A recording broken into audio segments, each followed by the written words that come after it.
Now, I cannot go forward from here without, as they said in Sesame Street, giving you a message from the number 3. Because I get asked this a lot.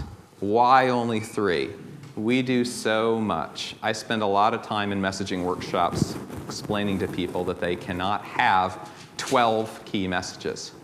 Why is that? Well, our friends Larry, Mo, and Curly are here to help us explain it.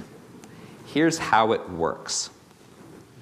There's something natural and hardwired about the number 3 in the human brain. It shows up in science and memory research. It shows up in the tradition of a 3-act play. It shows up in the 3-reel movie. And the 3rd reel is where Harry and Sally finally get back together. There's just something about it that gives a sense of completion. If you go to 3, it feels complete.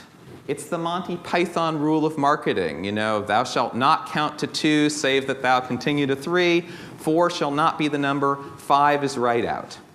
If you go to 4, to 5, to 6, people will remember something of what you said. In fact, probably about 3 things. The problem is you have lost control of which 3 things they are. You've done a disservice to yourself because you've lost control of the conversation. You now no longer know what people are going to take away from what you say. That's one problem. You've done a disservice to the customer also, though. That's a problem because you've deprived them of that clean, simple map to navigate through. So the idea is not to blurt out a whole bunch of stuff and make your customer pick their way through it. The idea is to do that hard work for them so that they can find and learn what they need to as easily as possible. Okay?